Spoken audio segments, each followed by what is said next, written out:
It's time to wake up, recover from last night's mess, and get your fix of sports caffeine.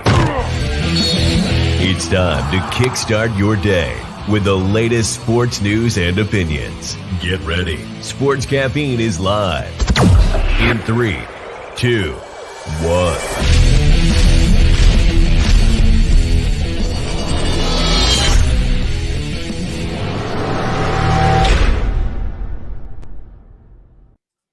And welcome, everybody. It is another episode of Sports Caffeine, Taco Tuesday Sports Night. I am one of your hosts, Dale Bushman, here, streaming live on not only Facebook and Periscope tonight, but we're also on YouTube, Periscope, and a whole bunch of other Facebook places as well. You can find us on fanstreamsports.com and make sure to download the app.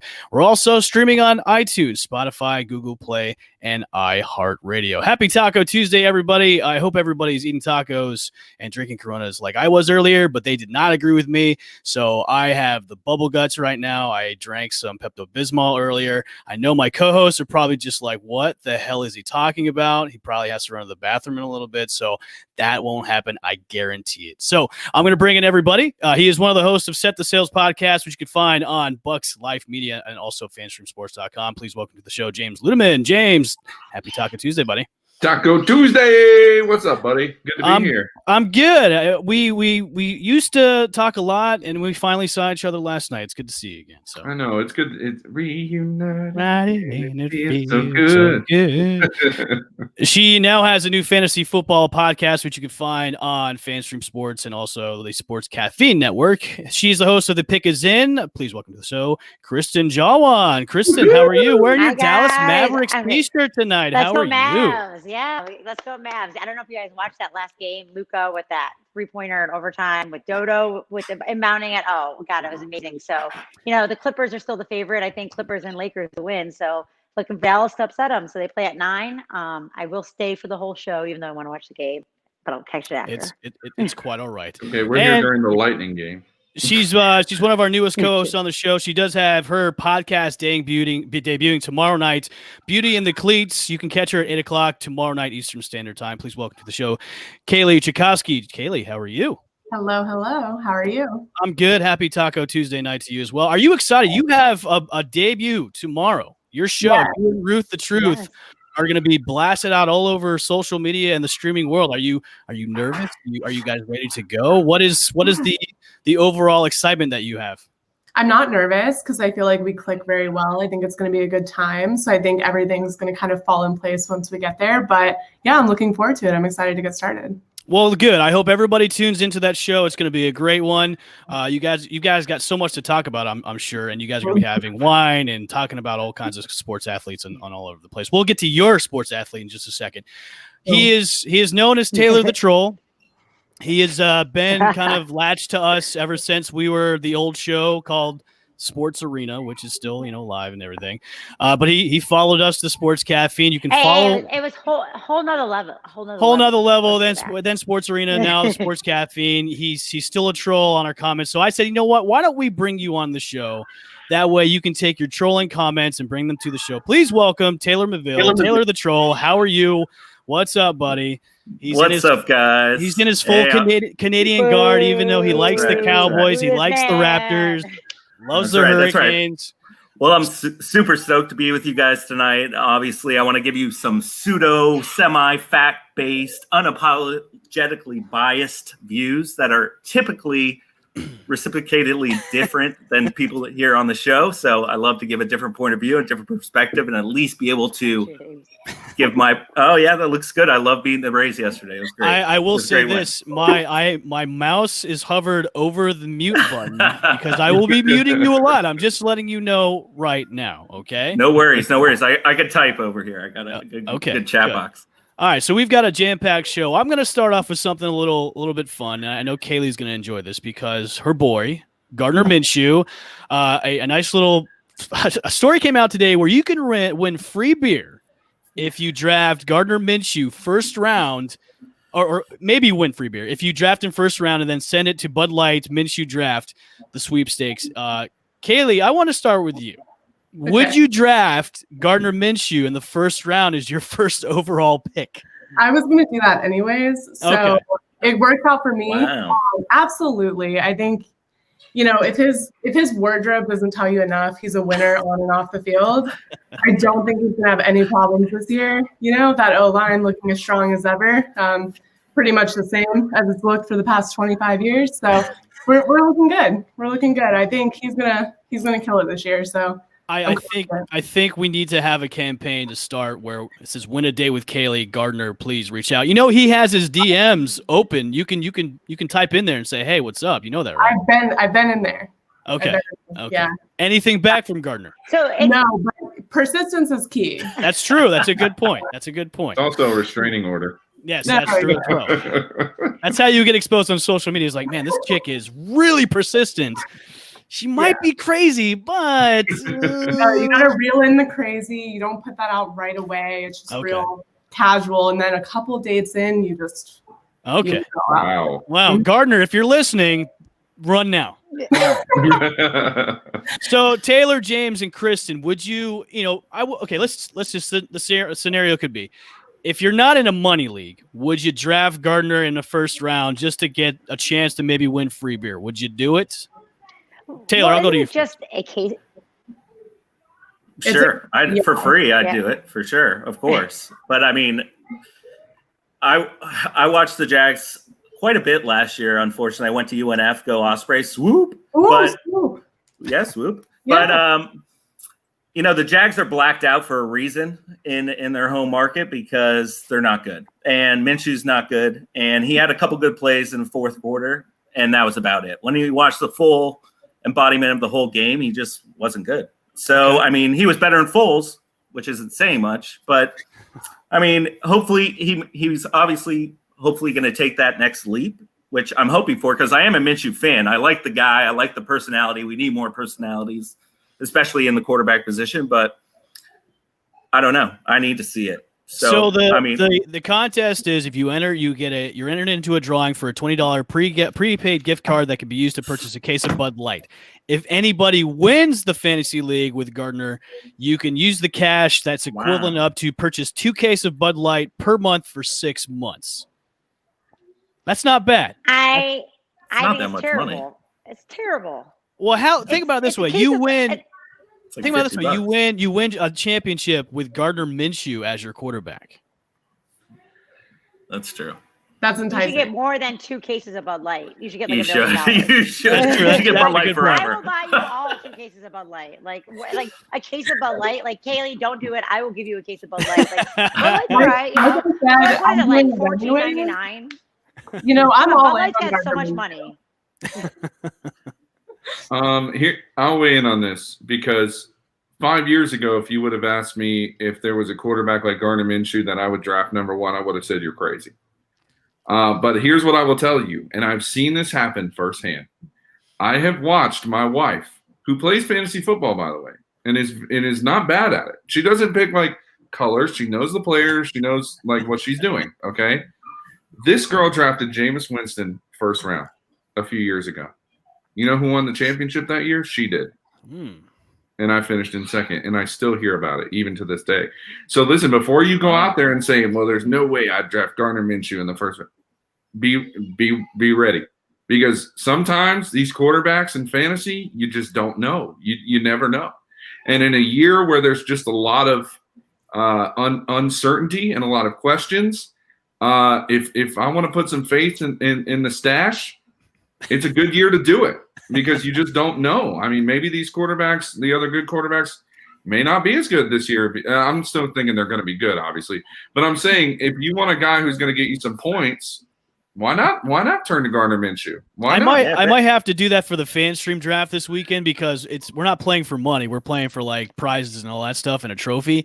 So I might just draft Minshew first round and see how it goes. I'll just if every other quarterback gets the Rona, then you have a shot. That's true too. All right. All right, so another transaction that happened over the weekend was Earl Thomas was let go by the Baltimore Ravens. I wanted to start and ask you guys what would be the best landing spot for him, but it'd be your team. I want to hear your case for your team would be the best spot for Earl Thomas. Kristen, I'm going to start with you. You're a Browns fan. You would love to see Earl Thomas come to the Browns. State your case. Why should Earl Thomas come to your team? Honestly, I think they're like the number one in the running for Earl Thomas because he wanted to go to Taylor's Dallas Cowboys, but Dallas is like, no, thank you. We just lost our safety we drafted in the second round, Grant Delpit, and Achilles injury out for the year. Other safety, Kevin Johnson, has a lacerated liver right now. Right now, our starting safeties are Andrew Cedeno and Carl Joseph. Those are the starting safety for the Browns. So, and then we have our new defensive coordinator, Joe Woods, who likes to use that 3 safety system, the big nickel. And Earl Thomas, guess what? Played in that system in Seattle in the Legion of Boom. So he was a free safety in that system. So the Browns have the most cap room available. They can get him on a 1-year deal. Probably don't have to pay him too much because nobody really wants him. The only other team I can maybe see is New England with Patrick Chung sitting out because they do like to take in those kind of guys. But I just don't. I mean, I don't know if the Browns are going to bring him because there is a little bit of a risk. Is he a cancer? You know, we saw him flipping off the fans in Seattle. We saw him getting in fights in Baltimore. He didn't have a great year last year, although he was still recovering from that leg injury. I think, though, he would go to Cleveland and have a chip on his shoulder. You play the Ravens twice. They are rivals. The Ravens are the old Cleveland Browns. So I think he would be a perfect fit in Cleveland. And, you know, you can 1-year contract for not that much money, and we have plenty of money to give. So I would take him. You know, what the hell? Why not? What do we have to lose? You know, we might not even finish the season. So go Browns. Kristen has stated her case. We will go to James Ludeman. James, Earl Thomas, would he be a best fit for the Tampa Bay Buccaneers? State your case. And you're saying no already. I'm saying no because we can't even afford a paper cup right now with our salary cap. We literally have $1.5 million in salary cap right now. And I doubt that they're going to move any pieces around to get him. But here's what I will tell you. Since I say no to my team, here's what team I do think he will go to. And it's not that far out in left field if you think about it, but the San Francisco 49ers are a team that I think could compete. Listen, you got John Lynch, who's the general manager, defensive-minded. They have to build a defense this year because of the fact that they didn't play very well in the Super Bowl against Patrick Mahomes and that high-octane offense. They played well offensively, but they didn't play well defensively. So I think if there's a team that needs a defensive player like right now, I think it's the 49ers. Okay, you have stated your case for the San Francisco 49ers. Kaylee, state your case for Earl Thomas coming to the Jacksonville Jaguars. I don't know that he would want to come to the Jacksonville Jaguars, but our secondary is pretty dismal at the moment. You know, we've got 2 young safeties. I think, you know, we've been playing man. I think if he wants to be that high safety, kind of run all over the field, make those big plays, I think it's a good place for him to go. I think he'll have a little more freedom, you know, with the new coaching staff than he would have had in the past. You know, we're definitely not 2017 caliber, but if we can get some of those big free agents, I think we can kind of build up that secondary a little more. We've got young guys back there. We need kind of a veteran to, you know. Okay. Kaylee has stated her case for the Jacksonville Jaguars. Taylor, state your case for the Dallas Cowboys. I mean, it's pretty obvious he stated back in 2017 he wants to come to the Cowboys. We were the front runners, and then we said we weren't interested. But then Jerry said today, wait a second, we still are keeping the door open a little bit for him because Jerry likes to play the headlines a little bit, you know. And we've needed a safety for freaking forever. I mean, we get burned on the deep ball more than anyone but the Eagles, pretty much. So Earl's from Texas. He wants to be in Texas. I don't know what him and his brother are doing is actually good for him to be in Texas because of all the stuff that him and his brother were doing. But you know, obviously it would help us out. We had the number 1 offense in the league last year. It's about time we shore up our defense. Our defensive line is the second best defensive line in the league now after picking up all these guys. So having a back end guy like Earl Thomas obviously would be, you know, the last kink in our cog, ready to get Super Bowl number 6. All right, Taylor Maville, you have stated your case for Earl Thomas going to the Dallas Cowboys. As a group, where do you think he will actually land? What team will actually pick him up or sign him for maybe a 1-year deal? Cowboys. for sure. 1 year. Why? I think it's be someone like maybe? The Eagles or someone I hate. I already know. It's going to be like the Eagles or something like that. It's going to be a contender regardless. Watch Seattle pick him up. Bring him back?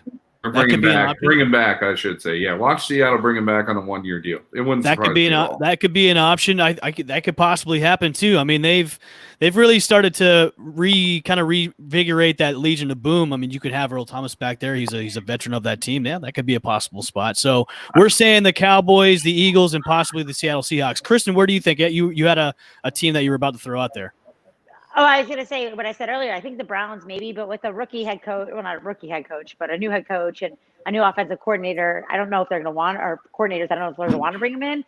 Like I said before, New England, I think with Patrick Chung sitting out, they're known to take in guys, veterans that have had some problems. I think New England could sign him to like a 2 or 3 year deal, because I don't think New England's trying to win the Super Bowl this year. Like they're even trying to go. Everyone's trying to go, but New England knows they don't have Tom Brady. But I think if they get Earl Thomas on like a 2-year contract, maybe for their next year. So I could see, I'm thinking Cleveland and New England are right up there. Okay. I like it. Let's keep in the vein of NFL. We've done this for the past couple of weeks. We're going to do who has the better team, or who has a better season, quarterbacks of 2020. And I'm going to spout off. We're going to do, who's going to have a better team. We're going to debate on who is going to have a better team. We're going to start off with Patrick Mahomes and Lamar Jackson. Who has a better season? James, I will start with you. Oh, sorry. I guess I can't talk on mute. Patrick Mahomes, and who was the other? I apologize. Lamar Jackson. Oh gosh, that's impossible. Jeez. Pretty easy. Well, of course it is, Taylor. You troll. It's always easy for you, Taylor. No, I'm just kidding.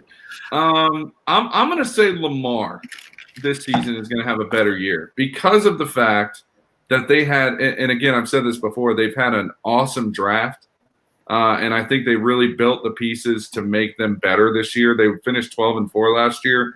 They could easily be a team with their schedule that could go 14-2, and be one of the best teams in the AFC. So I'm going to give the nod to Lamar Jackson, but I'm going to tell you right now, it's not by much at all. Okay, Kaylee, who has the better season, Lamar or Patrick Mahomes? I'm going to go Patrick Mahomes. I think, you're right. Lamar is getting all those pieces. He's getting all those weapons, but he still has to settle in heading into, what's going to be his second full season as a starter. I mean, he's still young. He's still kind of feeling everything out. And when you're adding new elements to that in a season without preseason, I don't see him being as efficient as Patrick Mahomes. I think Patrick Mahomes has cleaned up his game. He's a little less flashy, but he's a little more, he's clean. He's throwing less interceptions. He's, settling into that scheme. So I think this year he's really going to take off to kind of get back to those 2018 numbers. Okay. Taylor, who has the better season, Patrick Mahomes or Lamar Jackson? I'm in total agreement with Kaylee. Patrick Mahomes just recently said he just figured out how to read a defense last year at the end of last year. I think Lamar is personally not good. Every year he gets in the playoffs and he just gets obliterated and he gets shut down. And when you get to game plan against someone like that, I just don't think he's very good. And when that's a hot take. I like it. That's a hot take. When I watch him play, I'm like, how is this guy doing anything? He's just not good, in my opinion. And it just proves it in the playoffs the last 2 years. He just gets pummeled. Okay, and he'll get pummeled again. All right, Kristen, who has a better season? Your Lord and Savior, future Hall of Famer. Did you already copyright and trademark that? Patrick Mahomes. No, I need what we did to add Lord and Savior, future Hall of Famer, Super Bowl MVP, Patrick Mahomes third. I liked how Taylor's like every time Lamar goes to the playoffs, which was twice. 2 years rookie and sophomore year. I think Lamar's coming out with a big chip on his shoulder because his playoff performance was so horrible after the great season he had. He had a terrible game to leaving the playoffs. So I think he's coming in with a chip on his shoulder, but it doesn't matter. Mahomes has had a chip on his shoulder his whole life, and the guy just keeps improving and keeps learning. And the system around him and Andy Reid, coming off that Super Bowl, it's going to be hard to see anyone being better than Patrick Mahomes this year. He is just so good and just keeps getting better.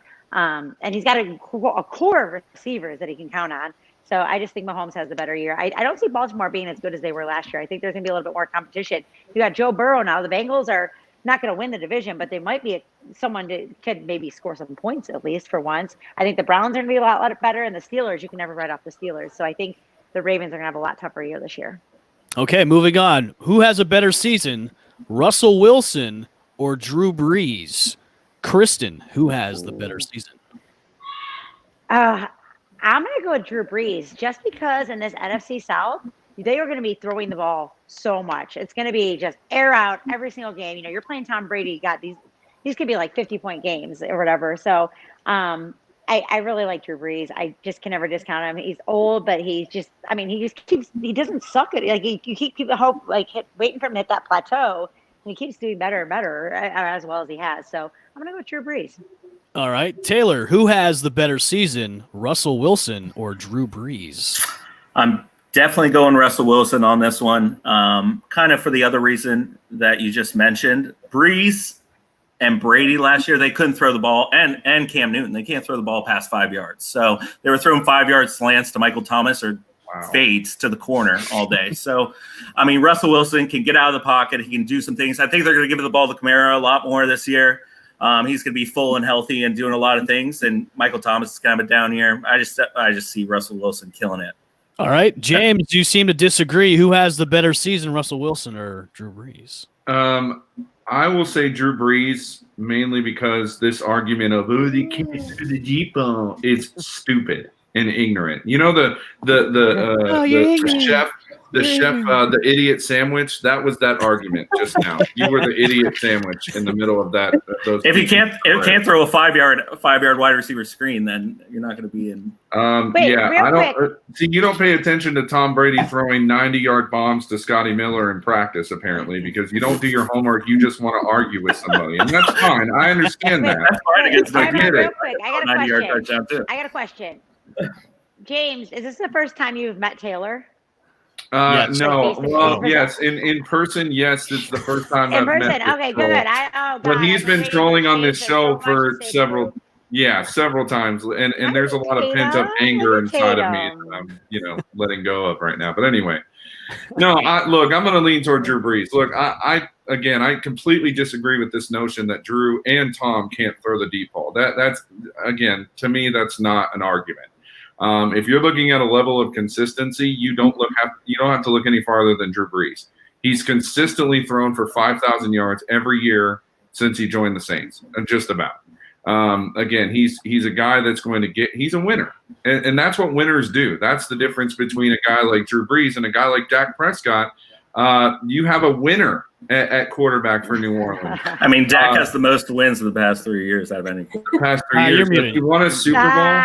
What have you done for me lately in the playoffs? That's what I want to know. At least Drew's been there. All right, let's move on. Kaylee, who do you think is going to have a better season, Russell Wilson or Drew Brees? I'm going to have to go Drew Brees. I just think the Seahawks are so settled into that established the run like they have been. I think they're relying a lot on their defense more so than, the Saints. So I think you're going to see Drew Brees be an elite level of himself this year. I think he's really going to take off. And I think having Tom Brady there to kind of push him throughout that season. And not only that, but the whole division's really kind of leveled up since the past few years. So I do think that he's going to kind of be top tier for him. Okay, our last two matchups. We've got Carson Wentz and Matthew Stafford. Who has the better season? Wow. What? This is like the injury bowl here. Well, okay, that's good. That's good. 3 games, stats of 3 games. Yeah. All right. So who has the okay? Then who has the better season? Is it Matthew Stafford or Carson Wentz? Somebody go. I'll go first. All right. I mean, this is. I mean, it's super easy. It's going to be Stafford. I mean, Wentz can only throw swing passes. He's like Trubisky Jr. over here, throwing swing passes all day. Like, get out of here. Stafford's at least can throw the ball. I mean, get out of here. I mean, okay, so we're all kind of agreeing that Matthew Stafford's going to have a better season, correct? No. Yeah. Okay, except for James. All right. I completely disagree. Okay. All right. State your case. First of all, again, it's a situation where you sit here and say, well, they only throw short passes or they only throw swing plays. It doesn't matter what they throw. If they win games, it doesn't matter what you throw. You're talking about quarterback. I'm talking about quarterback play. You're talking about handing the ball off. No, I can hand the ball off and throw a swing pass. I'm talking about let's make some plays. No, see, the difference is that you think making a play is throwing it 80 yards down the field every single time. That's ignorant. To throw what I believe is a swing pass is still a throw if you want to look at the statistics behind it. But secondly, a 15-yard slant or a 10-yard slant or even a 5-yard slant is still a route, and it's still getting toward your passing yardage. All I'm saying is if we're justifying a guy based on him throwing short passes and long rather than long passes, then there's no reason for this argument. But what I will look at is I believe this is the year that Carson Wentz not only will step up, but has to. Jalen Hurts is sitting right behind him. And as a person who's seen him play at Alabama, he is ready to take over that team. I'm talking about people that can't throw. Jalen Hurts. Jalen's got an all right. This year. We're gonna see it because Wentz is not. I know we are. We are gonna see Jalen Hurts at some point or another. All right, Chris, you think Wentz is gonna have a better season than Stafford? Oh yeah, I think Carson Wentz and Deshaun Jackson all day long. Like I talked on my fantasy show, Deshaun Jackson is totally underrated this year. He's coming in. Carson Wentz has some receivers. Who's Matthew Stafford throwing to? I don't. Kenny Golladay. Marvin Jones Jr. Lions. Who? It's the Detroit Lions. Carson Wentz did great.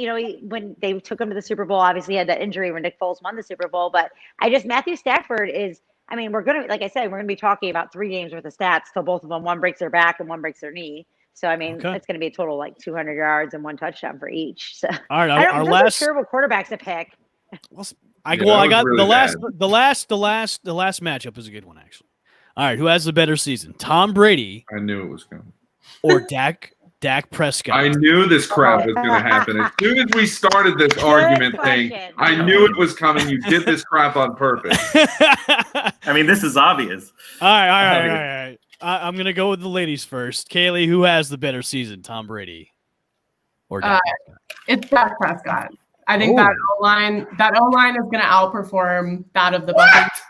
I think he's going to be.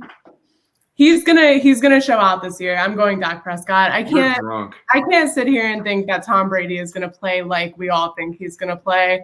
And I say we loosely because not me, but people in Tampa. I cannot sit here and co-sign the thought that he's gonna go out and be Super Bowl winning Tom Brady this year. I'm going Dak Prescott. Sorry, Ludeman. Kaylee, I think you lost your invite to be on Set the Sales next week. So good luck with Beauty and the Cleats. All right, Kristen, who has the better season, Dak Prescott or Tom Brady? Don't worry, James. I love you, and I picked Tom Brady because F Dak Prescott. I think he's a fraud. I don't think he's good. I just don't. I know we got all these he was leading all these things last season, whatever. But it's Tom Brady coming with the best 2 receivers in fantasy football last year. Now you have 3 great tight ends. You have, Tom Brady and Bruce Arians are going to do big things, and I don't even know if the Cowboys are going to make the playoffs, Taylor. Okay. All right, we have Taylor. We have the number 1 offense in the league. We brought in CeeDee Lamb. We have Blake Jarwin. Hold on, Taylor. Before you go on, I'm going to drop everybody out except for you and James because I'm going to have you guys duke it out. All right, so I'm dropping myself out. Oh Lord, dropping all. It's just 1-on-1 now, I guess. All right, go ahead, Taylor. You're up. I was just going on about, all right, we had the number 1 offense. We add CeeDee Lamb. We got Blake Jarwin. We have the number 1 running back in the league. Now we have actually a good defense. We're talking about quarterback. So obviously Dak's stats and everything are just going to be a million times better than Tom Brady's. Tom Brady's a middle-of-the-road quarterback. That's fine. He can get the job done. He's clutch when it counts, which is what counts to win Super Bowls, which is why he's won so many. But his stats aren't going to be better than Dak, and that's what we're talking about here, and Dak's going to kill it. He's going to have a million more rushing yards. We can go into that realm if you want to talk about that too. But Tom Brady can't even move back there. I'm gonna attempt to calmly tell you that you're wrong right now because you are. Okay. When Dak has a great game, I'm here to tell you the Cowboys don't win. Because by the time he goes off, the defense has already given up 50 points or 40 points. That's the problem. Dak attempted more than 40 passes in a game last season. Every time he did, guess what? The team finished 1-5 in those games. So just because Dak has a great game does not equal Cowboys' success. So here's what I will say. Look, I know everybody. And we're not talking about success. We're talking about quarterback. Well, we are, though, because we're sitting here talking about which one of these quarterbacks will have the better year this year. So right, I'm does that looking mean at team-wise? No. I'm looking at just strategic, quarter, lead, whatever. I'm looking at just these two quarterbacks, not the team, okay? However, when Dak has a big game and a good game, his team doesn't win. It's statistically proven. When Tom Brady has a good game, the team wins. I trust, and listen, you can sit here and say, oh, he's 43 and he can't throw the deep ball and all this other bull crap that people want to say. But this is what I say. I say I have a quarterback who's been to the Super Bowl 9 times, who's won 6 of those, by the way. Yes, he's lost 3, but he's still got a winning record in Super Bowl games. On top of that, I have a quarterback who's not Jameis Winston, who will throw 50 picks in a season, and I mean 31. More specifically, not 50. And I have a guy who knows how to take care of the football. So it would not surprise me at all. Even if Tom Brady comes out this year and throws 15 picks, he's still going to throw for over 3,000 yards. He's still going to lead his team to the playoffs. You just said you wanted a quarterback that takes care of the football. You guys couldn't even win. You couldn't even win the NFC East, and your division is garbage. How is he taking care of the football and throwing 15 picks? Bro, the Cowboys didn't win the NFC East in a losing record. The Eagles won the division with a crap record last year. You're contradicting yourself. You're contradicting yourself. All right, you two, you calm down. Calm down. Let's move on. Okay. All right. I like this. Okay. I don't. You started this crap. Hey, listen, I had to do it. You like this? I like this. I like this. I should like mute you because you started it. Well, you can't. I'm the host, so I have that power. I have the ultimate power over you. I have the power Monday. So we've all. I think we're kind of split on the Tom Brady, Dak Prescott thing. You guys have made great cases about who's going to have a better season. We'll obviously at the end of this season see who has the better season. We all can rag on each other, and then hopefully we can all give middle fingers to the ones that. And I'll accept all of your apologies. I'll accept all apologies in formal writing from Taylor. In formal writing. Just imagine what I'm going to be saying next year on the show after I'm right. Oh my God! I won't be able to see anything. I'll just sit here quietly. That's if you're invited back to the show. I'll be trolling regardless. Let's pump the brakes there. Skid Row. Let's pump the brakes there. Okay. I want to ask you all a question. Why does everybody hate Joe Buck, the announcer? Why does everybody hate him? He's annoying. What do you mean? Why do people hate Joe Buck? I just want to know why is he the worst though? Why is he the worst? Nothing he says adds value. Nothing. No, he's very monotone. Like buzzwords, and you're like, what does that even mean? It's not even a real statement that makes sense ever. And not even to mention, he's better at baseball than he is at football. When he 6 Super Bowls he's commentated. Ridiculous. No, we need someone else. That happened. I don't know who let that happen. I've actually heard him be interviewed. Taylor, I'm going to stop you. I'm going to stop you for a second. I've never seen Kaylee that fired up about anything. For real. Wow. Until I mentioned the name. I just got real hyped up. I forgot it was on the rundown. I was like, whoa. Until I mentioned the name Joe Buck, she goes ape shit on Joe Buck. So I'm very active on Reddit against Joe Buck. So okay, yeah. So Joe Buck, like I said, as a commentator, I mean he like Kaylee said, he doesn't add any value. He's just kind of mundane. He's just kind of there. But we'll see you tomorrow night. To his credit, I've heard him interview multiple times about his personal life, and one of the funniest stories I've ever heard was him eating edibles in Mexico, and it is probably one of the funniest things I've ever heard in my life. It would be kind of a fun story, or to be around would be Joe Buck on edibles, because I'm sure he would try to commentate like people walking around and then going in cars and being in in the desert and seeing like a cactus. But he was one of those where he ate one and he's like, oh, this isn't working, let me eat another one. Okay. And then you know what happens. You know why Joe Buck isn't good to me? Why is he the worst, James? Because Jim Nantz is so much better. Okay. You know why? Because do you ever hear Joe Buck sitting with Troy Aikman and those two talking. Listen, when one of my favorite clips is when something good happens in a game with Jim Nantz and Tony Romo. Jim Nantz goes, Tony, like he backs up real loud. Would you ever see Joe Buck sitting there go, Troy? Like it wouldn't happen. Nope.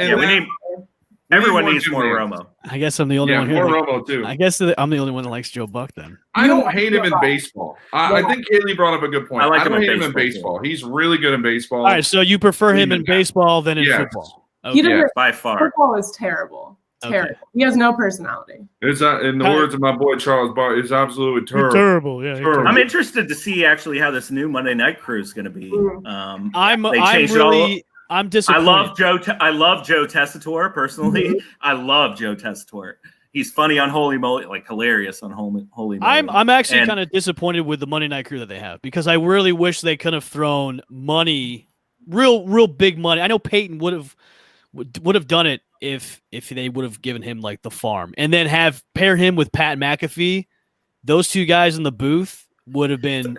They're not going to go that crazy. I know they're not going to go that crazy, but like tapping into this generation where McAfee's really taking over the sports podcasting realm, and then Peyton, Peyton's on another level when it comes to being on camera and having comedy chops. Like if you had those two guys in the booth, that would have been great for Monday Night Football. I'm not sold on this yet, and from what I've heard, they might get Kirk Herbstreit to be in the booth for Monday night because in college football. No, they're saying he might be in the booth for the NFL games because of college football. Obviously might be canceled because they might expand to Saturday games for the NFL. So Herbstreit is going to be calling the first game of the NFL season on week 1. So I like who they picked. I actually cannot believe I'm about to utter these words, but Taylor, I agree with you on Louis Riddick. I love him. You heard I him. love him. I like Riddick. I like Riddick. I love. But here's the thing: Steve Levy is actually underrated. He called a lot of the. He called a lot of the Vipers games too. Yeah, he was in the XFL games, and he did a really good job with that. Yeah, I like him a lot. He's low key funny. Guys, I want to stop you there. We got some score updates for the games going on tonight. The Tampa Bay Rays are leading the Baltimore Orioles 4-2 in the bottom of the 8th. The Boston Red Sox have come storming back and are over the Toronto Blue Jays 9-6 in the bottom of the 6th. I'm watching the game. So, you didn't say anything, Taylor. You've been quite quiet. And the Lightning are tied right now with the Boston Bruins as they head into the third period of. Can I just say how much I just Brad Marchand and Boston just I look at them and I just get mad. I know he is, but I mean I look at the Bruins and I get really upset.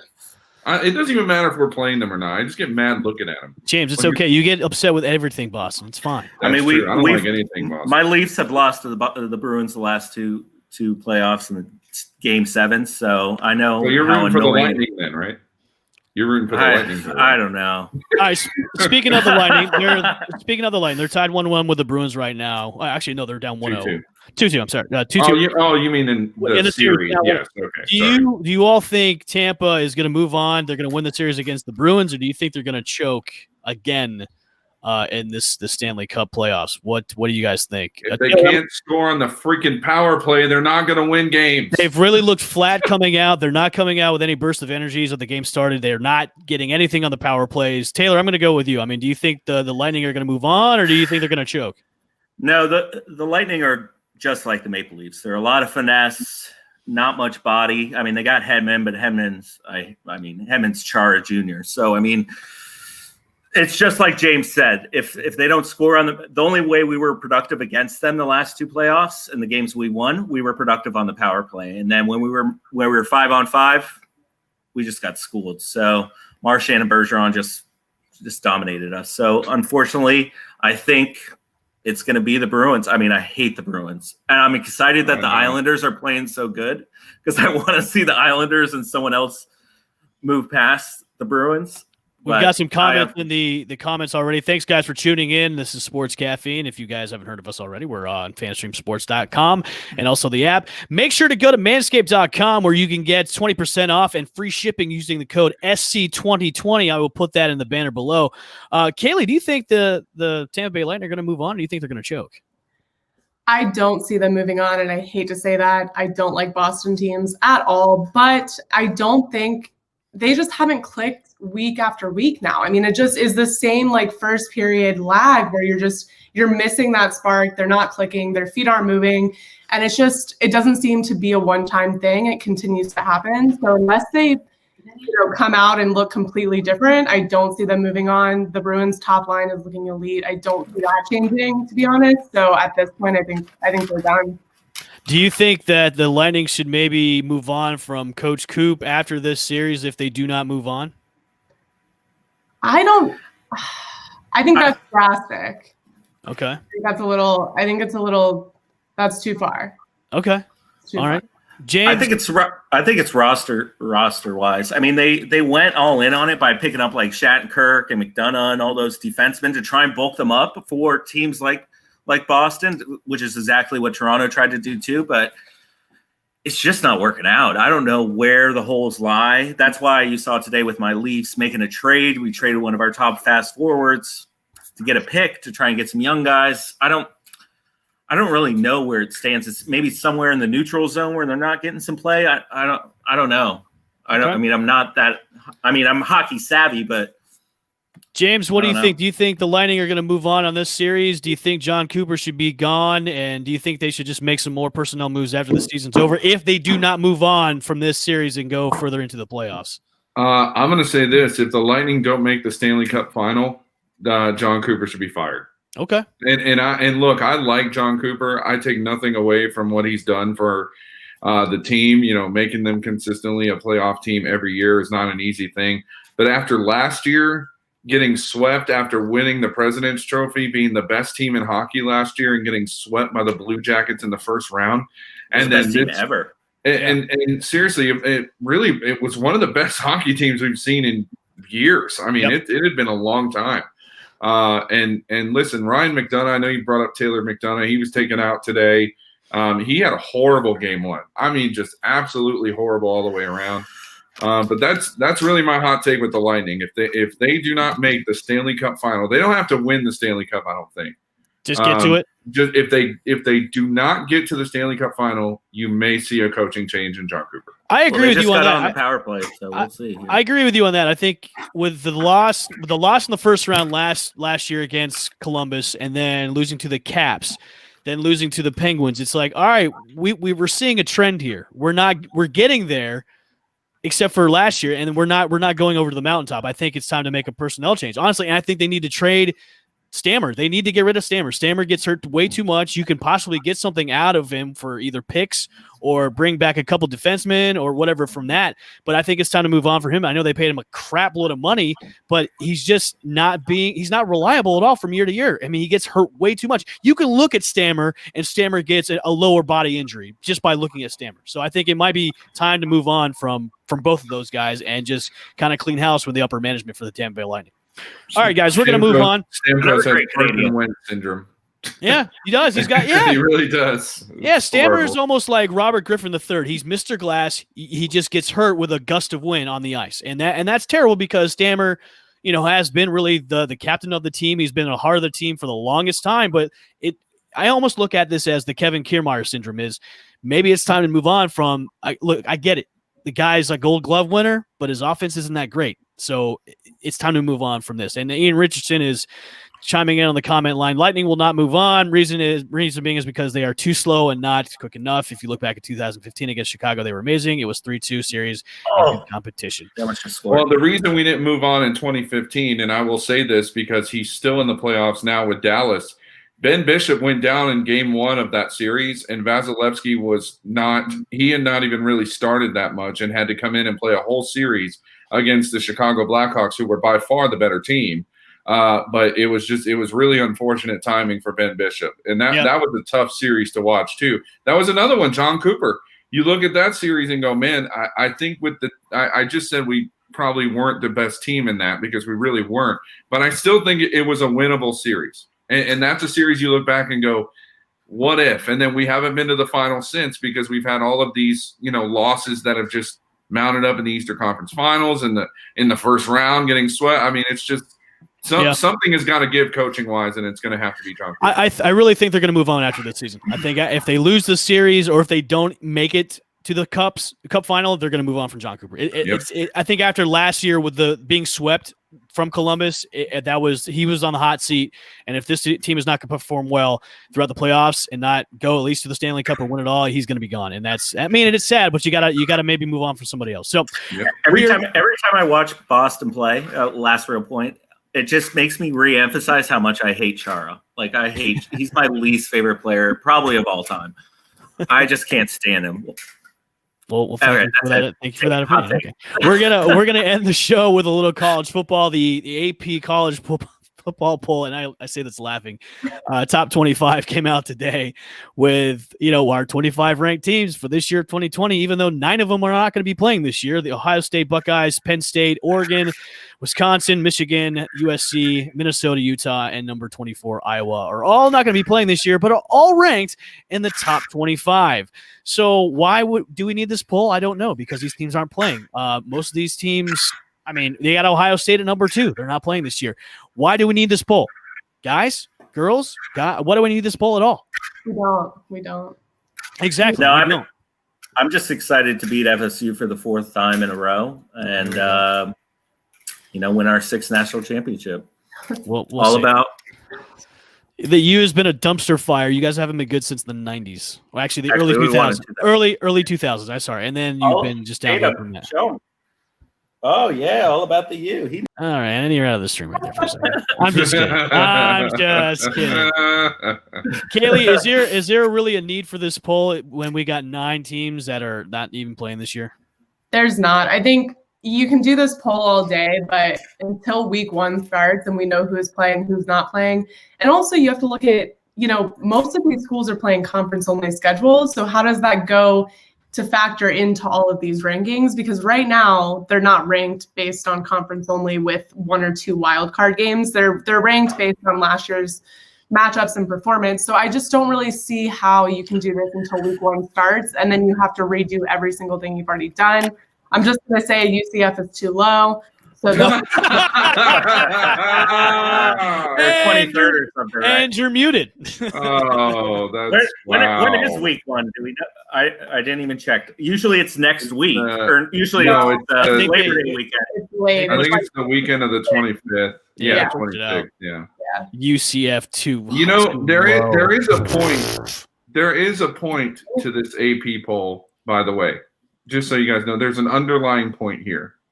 The NCAA is giving a big middle finger to the Big Ten and the Pac-12, saying, you don't want to play, huh? We're going to put you in this poll just to remind you where you could have been. And it doesn't make sense. And I will gladly also say that Florida was ranked way too low in this poll. I definitely think they should have been 6, if not 5. I think they're one of the top 5 teams in the country. You can sit here and argue all you want. But here's the thing. We actually have SEC player. Kyle Trask is not a court. Dude, Taylor, go away. We have more talent on our offensive line than UCF has on their team. So I don't understand why that's even an argument with UCF. Florida would beat UCF by 46. I don't think that's true. I'm really surprised they have North Carolina at 18. I'm a little because they're better than UCF. No. Like a little Scooby-Doo on that. Mac got them rolling down there at UNC. It's all hype with Mac being coach. They're not that great. They're not. They were a flash in the pan last year. They're better than UCF, I can tell you that. That's true. That's one thing. So, all right. UCF doesn't play in a real division. That's why. It's true. You got to be in the ACC if you want to play in any real division, right? Come on to the SEC, and we'll see how good you are. We're a real division that's going to play college football this season. So that's true. That's all I got to say about it. Hey, we're playing college football too. I don't know what your argument is. No, you guys have fun against Arkansas and Vanderbilt. Okay. We wanted Alabama for the record. I like that point from Ian about Minnesota. I agree. They should be ranked higher. I agree with that. Yeah. I agree with that too. You'll see FSU creep back in the top 25 not playing eventually. What? Minnesota's not playing. Who cares? Yeah, they're not playing at all. They're 19. Who cares? Yeah. Why are you talking about it? Yeah, they should be number 1. We had a comment about that. We want to highlight our viewers. Sorry, Ian. They're not playing this year. You can say they're going to be higher up. They're not. It's not going to matter. I still think I love the coach, man, from Minnesota. I love him. He's awesome. He's a guy I would love to see lead an NFL team.